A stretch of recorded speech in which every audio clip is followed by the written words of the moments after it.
The King and the Pawn. Narrator. Two things define you: your patience when you have nothing, and your attitude when you have everything. Imam Ali. Once upon a time, there was a very wealthy and handsome king. His name was Sebastian Creephenge. As his first name says, he had a lot of respect from the people of his country, Neverland. Respect, but not in the true meaning of the word.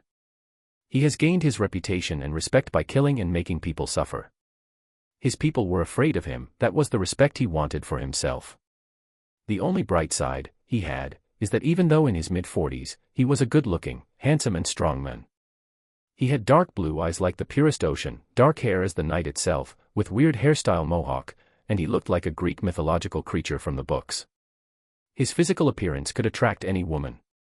Those who got close to him, in his bed, were all women of class, women with reputation, baronesses, duchesses, even a princess, who was dragged in by force, by his men. Her name was Princess Eleanor Pureheart. She was not an ordinary woman, nor ordinary princess. The world has not known or seen or heard that such beauty and brain one person can hold, before they saw this marvelous creature of God. She had green-bluish eyes like the stone amazonite, found in the Amazon River. Her hair with the smell of cinnamon and the color of finest wine that never gets old, her lips like a red, red rose. And her face, so tender and pure like Cleopatra's, the Queen of Egypt. Her skin looked like she bathed in milk and honey every night before sleep. Her neck and hands were covered with the purest diamonds and stones like the human's eye has never seen. She was so beautiful, so goddess-like, so innocent. She was in her mid-30s. The king's palace was an enormous place, with huge doors and walls and a roof like the one from Pentagon. One just like in the movies, with huge portraits of kings and queens hanging on those ridiculously big, gray walls. The basement of the palace was equipped with guns and armors which could equip at least 50,000 soldiers. It was a dark and rather scary place, like every other basement. To get to it, there were 3 ways: first through the door in the palace of which everybody in it knew, second with a secret key press, C major, on the grand piano in the room close to the basement's door, third through the tunnel that connected the outside entrance in the palace. Then, there was the first floor. The tiles were piano-like, black and white, because the king loved playing piano, especially on his sad and depressive days. Among the 5 rooms, one was for the servants. That was the only room that had dull and unimpressive yellowish floor, and with such walls. Servants' number was changing constantly, but currently there were 10 of them. 1 room, 10 beds, that is all they were going to get from the king, which according to the king, even that was a lot. The rest of the rooms were with red color, part of the emblem of the country, and the walls in the hall and around were in purple, like the crown's color with golden touch around it and gems, stones, and diamonds. As one could look around, could notice that there was a wide, 6-meter staircase, with one part divided in 2, both 3 meters, as you continued walking upstairs. It was also painted in ruby red color. The fence had a golden touch and glowing look. You could see your reflection on it, as it continued on toward the 3rd floor as well, but in blue color. The 2nd floor, and the most eye-catching out of all, was in a blue sapphire color, just like the king's precious ring. This was the floor for all the guests who would come to visit the king, and maybe stay. There were 5 enormous rooms. But, no, it was not important because of the guests or the size, yet because it was the king's pride. The king loved the blue color, or anything that had to do with blue color, so much, that even the curtains were all blue. It was the press floor as well, where all the cameras and people with questions would come twice a year and ask the king questions. As I mentioned pride above, the king kept all his prizes and awards, all swords and armors taken into wars and even some trophies, since he loved sport, especially polo and horseback riding. The people would admire for everything he had accomplished. Although he was terrible as a person, he was a good king for winning wars and territories. He showed love to his people when he invited them twice a year to answer their questions, mostly about the country and its development. But, whom did he fool? The people knew that it was all for pride and admiration, for respect and reputation, as he was the wealthiest king so far who had ruled the kingdom of Normandia. The 3rd floor was a special floor. It belonged only to him. There were 7 rooms, as he believed in number 7 to bring luck and fortune. In one of the rooms, there was a huge place for his clothes, formal and informal. So many shoes and clothes of different material, size, short and high, color, for casual, for meetings, for war, for each season. It was all it contained, a room full of wardrobe. He was indeed a stylish king, no doubt in that. Next to it, there was the bathroom. Very well equipped and with such color that calms all your senses, gloss pale blue color. It even had stickers with yellow, rubber ducks on those blue tiles on the walls. Rather strange, for a man in his 40s and such personality, but who am I to judge? The king indeed does have a great sense of humor though. Few types of baths as well, bathtub, shower-like, jacuzzi, which could be used according to the mood. The whole palace was hanging on the huge, white pillars that came from the basement and were aesthetic and of huge importance. Anyway, the next and the most important room was the bedroom, where the magic happens. Syringa lilac color curtains, that looked like dropped from the tender blue ceiling with heaven touch, could catch the eye of anyone with a great sense of style. Last but not least, the fifth floor. This floor had huge gray walls and the hall was in the middle of the floor. It split in two parts, left and right, two large rooms. The left part was for battle preparation and strategic observation, whereas the right part was planned for a home cinema, since the king loved movies. King Sebastian was going quite often out of his palace. He loved nature and was always going for walks or just riding his horse Marcus close to the river. One day as he was riding his horse, he heard noises coming from the other side of the river. Full speed, went down the river to cross the bridge. Coming near from where the voice could be heard, he stopped and asked, "Where are you?" "Below you." Sebastian jumped from the horse and went to the small cliff to see. There she was, a woman had fallen into the river. He jumped in the water and grabbed the lady around her waist. "Don't worry, I got you. You are safe now," said Sebastian. The woman was terrified and shook. Both of them got out of the water, soaked. Sebastian asked, "Are you okay?" The woman's response was, "Thank you very much. You are so brave. I'm better now." "I would like you to come to my place, to be my guest until you calm down. I insist," continued Sebastian. "I would be honored, but my people will be worried. I must go back." The woman was defensive. "You shall not be worried about that. I will take care of everything. Just please come." Sebastian was being polite. "Then let's go," added the woman. On their way to the palace they were extremely quiet, no talking, as it was a sin to speak. Approaching the palace, the woman asked, "What is this place? Where are you taking me? Who are you?" The king said, "I will answer from your last to the first question. I'm King Sebastian, the king of Normandia. I'm taking you to my palace. There you will get the best care possible. You don't have to worry about anything." The woman was shook enough already, but this took another turn. "So what were you doing down the river alone? Don't you have soldiers to protect you? Aren't you afraid of walking alone?" asked the woman. "I used to be afraid, because once I was shot by a bow the hunters didn't see me. That was 10 years ago. Now I am not afraid. More of a free spirit. Also, my soldiers have their own families that have to take care of and protect them. To be honest, I like being alone lately. It brings peace to my soul. I go down the river to free and clear my head from worries. You know, being a king is not easy. I have to take many decisions to fit all, the country, the people." The woman kept quiet for a few seconds and then responded. "What kind of king are you, a good one or a bad one?" Sebastian giggled and nodded his head. If you ask the king how is he living, he would say great. But if you ask a beggar, he would say life is not fair. So it depends who you are. I am trying my best to provide for everybody, at least, the amount they need. I am also out of the kingdom a lot, due to war or agreements, so somebody else takes over when I am gone. "I guess we all have our side of the story," said the woman. They arrived on the palace's gate.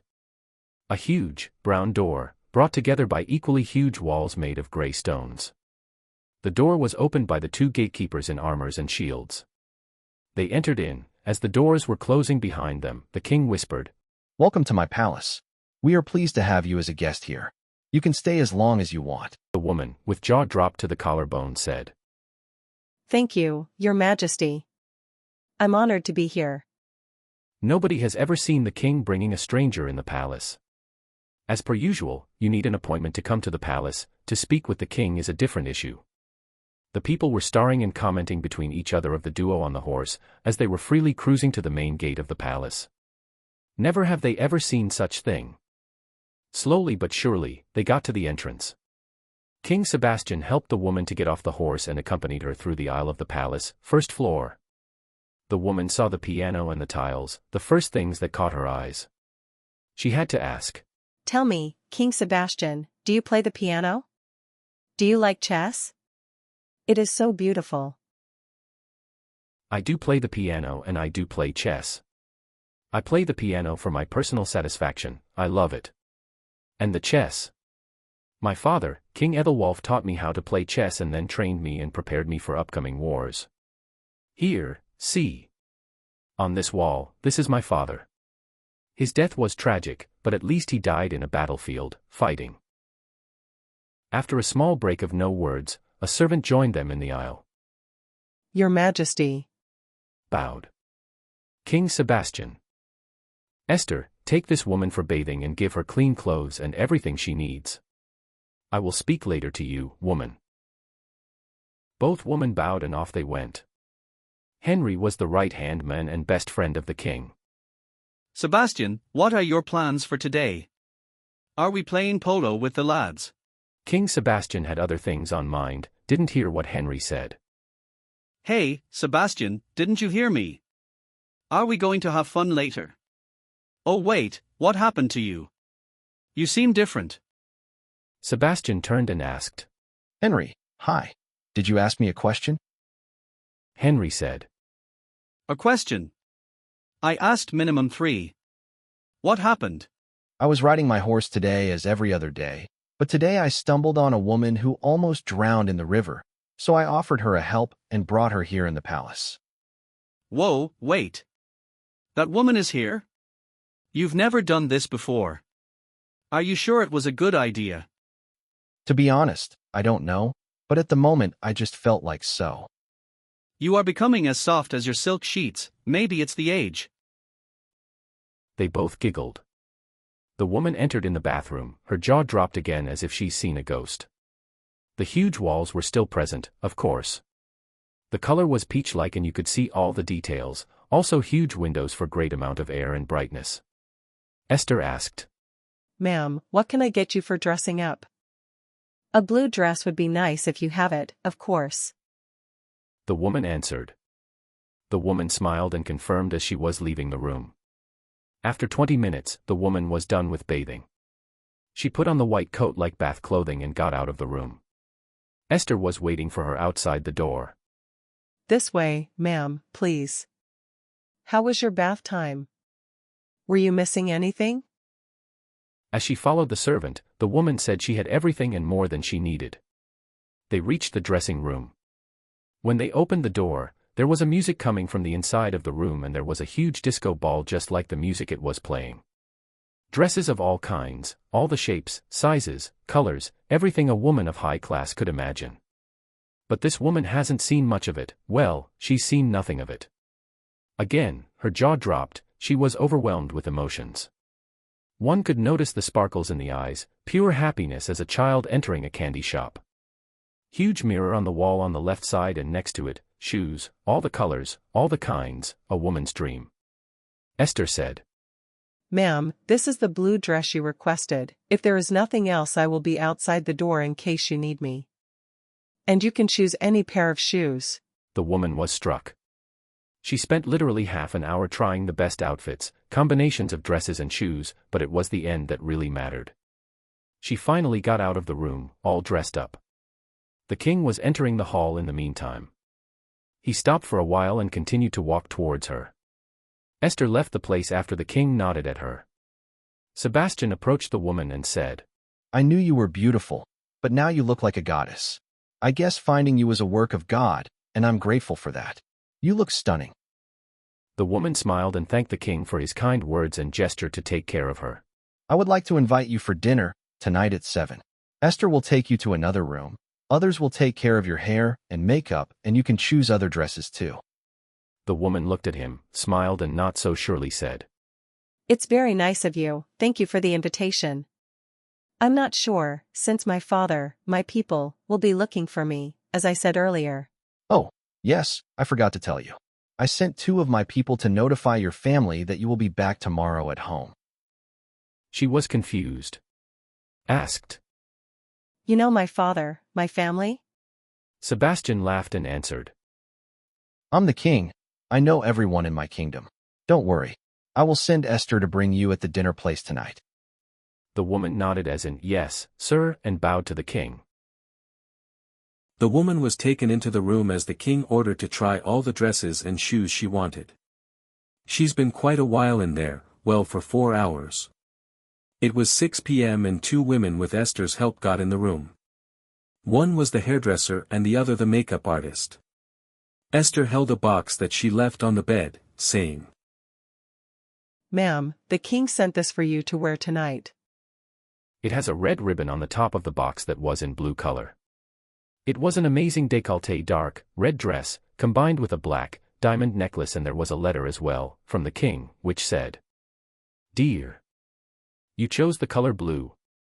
As if you knew it is my favorite. I am choosing the red. For I know it is the fire in you. I cannot wait to see you tonight. Yours truthfully. The king. The woman was super excited for the dress, the diamond necklace, but also for the letter. It somehow touched her most of all. She was invited to sit on a chair for the hairdo. She had a very beautiful long red hair, something like a fine wine, with natural glow, so it was easy to style. The makeup for her green-blue eyes was mascara with red touch around the edges, in order to emphasize the color of her eyes. Both the hair and the makeup were done in an hour and a half, combined with lots of laughs and jokes. In half-hour was the setup time, so it was time to put on the dress. The dress was dark red in color, and at the back of it from the lower back till the scapula there was a zipper in the middle. The length was all the way to the ground. The time for choosing shoes was little, so she chose the black ones, to go with the color of the necklace, and plus black is always elegant, she thought. They put on the necklace and everything made sense now. Standing there on the pedestal, she got applause from the ladies in the room. Their comments took her among the stars. It was 5 minutes till the spoken time.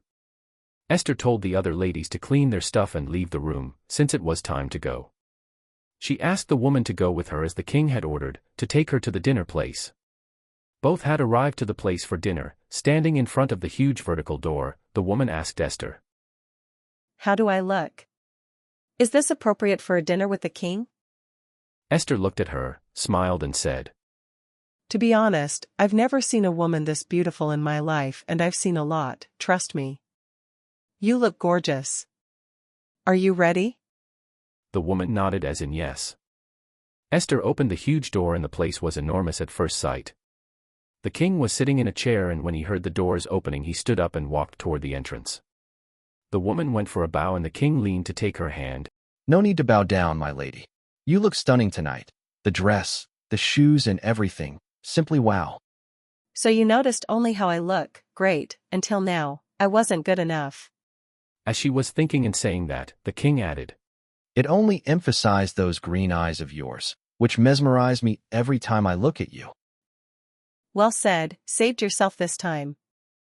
The king walked the lady by her hand to the table, and like a true gentleman he helped her sit down, then walked to his own seat. The table was the biggest she has ever seen. It was probably 3 meters. They sat far from each other, but the point was to sit across each other despite the length of the table. There was everything on the table, any food, from salty to spicy, to sweet, to what not, and in the middle of it was a candlestick of 3 white candles and flowers in between, lilac in 2 colors, white and purple. The king spoke first. Thank you for accepting my dinner invitation and joining me tonight. It is my pleasure to be your host on this beautiful evening. The woman said politely. Oh, thank you, King Sebastian, I appreciate it. I'm grateful for what you did for me earlier, so this was the least I can do. Well, speaking of that, I will need another favor from your side. Of course, anything. The woman answered. The king with a sparkle in his eyes took his wine glass up in the air and asked, I need to know your name. Will you tell me your name? The woman, surprised of the question and as if she was waiting this whole time, stood up and said, My name is Eleanor, my lord. I'm thrilled that you asked. The king stood up too and was moving towards her with that glass of wine. I'm not surprised that such a beautiful woman has such a beautiful name, Lady Eleanor. Thank you very much, I appreciate it. Added Eleanor.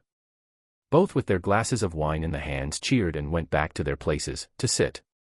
As they were eating, the king was intrigued to know more about this woman, Eleanor. The king. So, tell me, Eleanor, how old are you? Where did you grow up?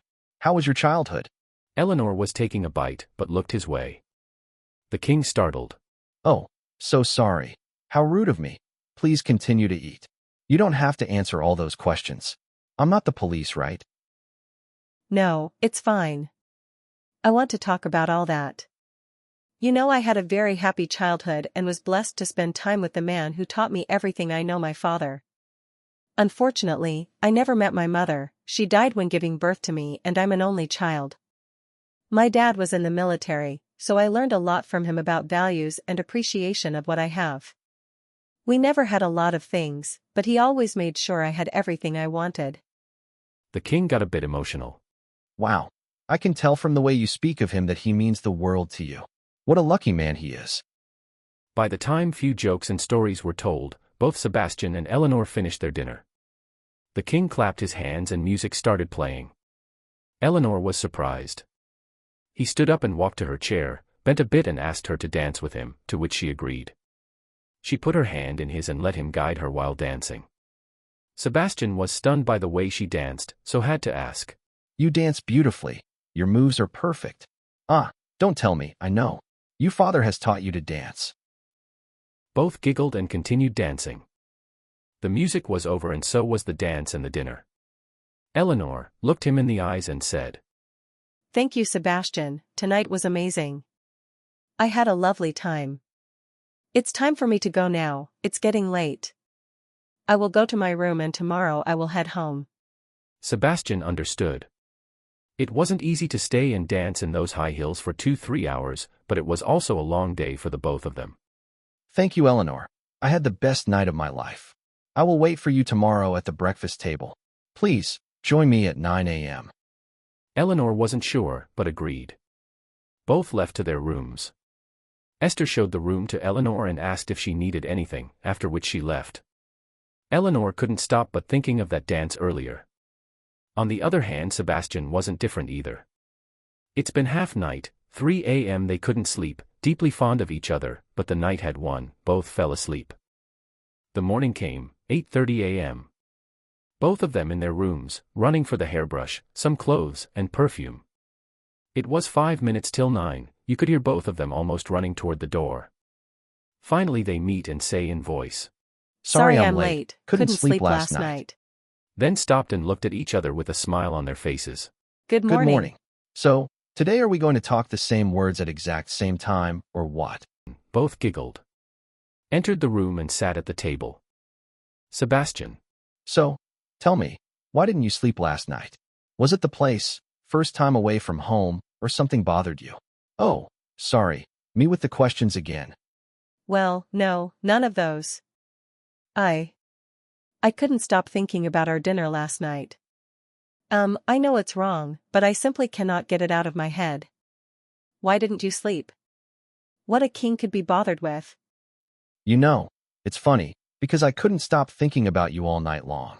Yes, a king, but first and foremost a human being with feelings.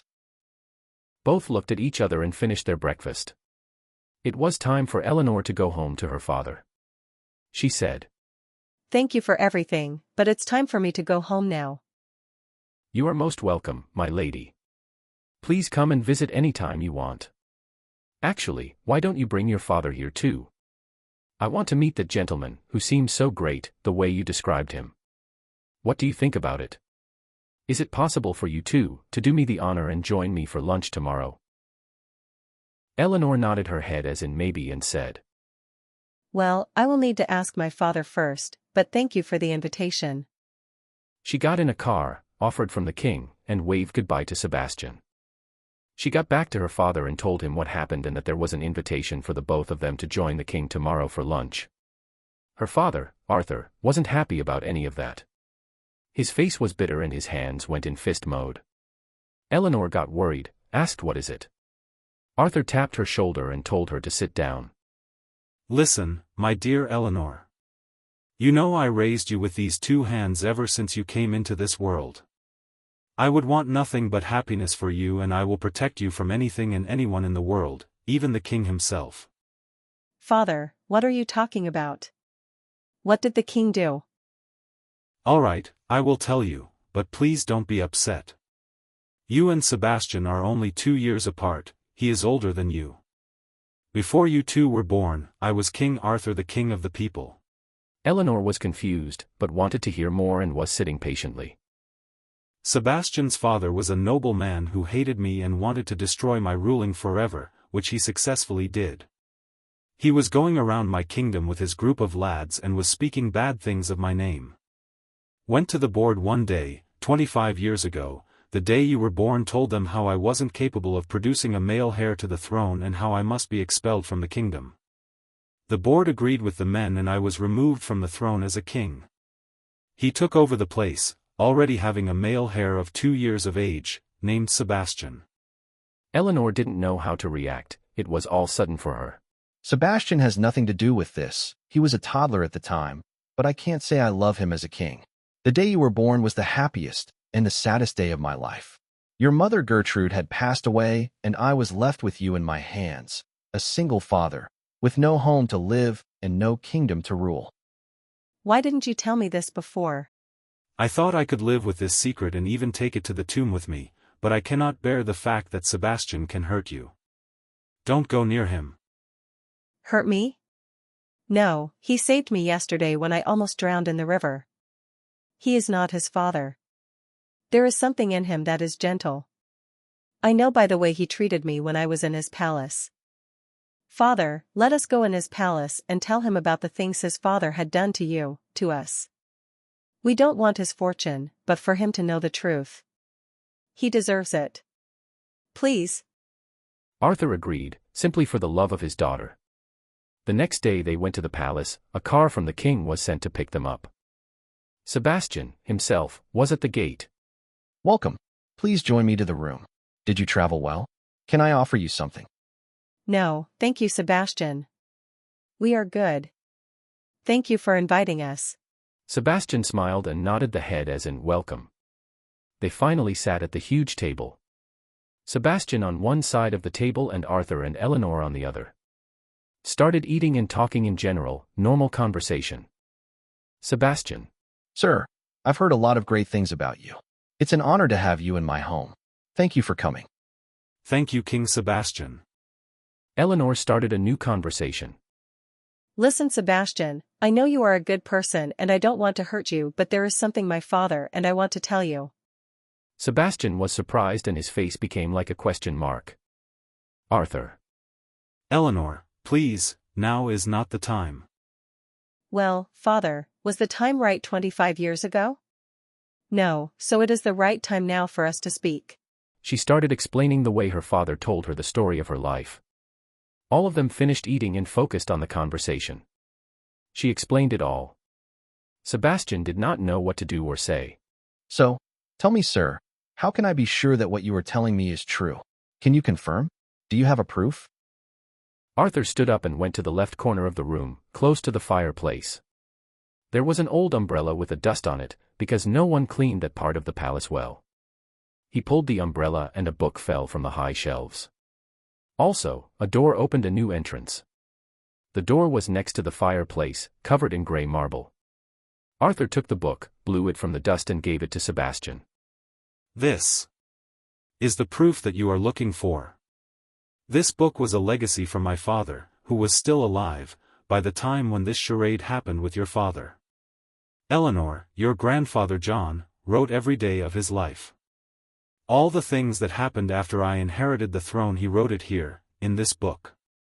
The book was left here in the palace, after I was expelled from this very place, my home, and I couldn't take anything. Sebastian was gazing and listening to everything the old man had to say. So he asked, What is this door about? I've never seen it. How did you know it could be open? Good question, young man. All the valuable things, including more books from my father and a great amount of swords, are here. There are enough swords down this hall to equip an army of 2,000 soldiers. But enough speaking, go there and find out on your own. But first tell me. Is this enough proof for you to know that this is my home, or it used to be, at least? It is more than enough, sir. I had no idea that this was the history and what kind of a man my father was. I'm ashamed of myself. I apologize in the name of my family and myself. No need, young man. You did nothing wrong, you were only 2 years old, you knew nothing. Then your father had never told you about the true king and the history of our people. Anyhow, Eleanor, we can go now, please. Eleanor stood by his side and prepared to go. But she did have few words for the king. Sebastian, I didn't know either of what had happened, until my father explained yesterday to me, and now I've seen it with my own eyes. It is time for us to go now. You are a kind person. Now knowing the truth, please, do something for your people, for our people. Many of them don't even have a roof over their heads or a warm place to stay. Grabbed her father's hand. Sebastian, with a sad face with almost tears in his eyes, greeted the father and daughter, and they parted away. The next day, Sebastian already had a plan what to do with all the money the kingdom had. He had ordered building shelters for people who needed it and to provide food, drink and clothes as well. He did not want to do this on his own, so he sent people and a car for Arthur and Eleanor. Explained what the plan was and asked if they would like to join him in the project. After saying yes, Sebastian and Arthur worked closely with each other. The project was called The King and the Pawn, which means Sebastian and Arthur. The end.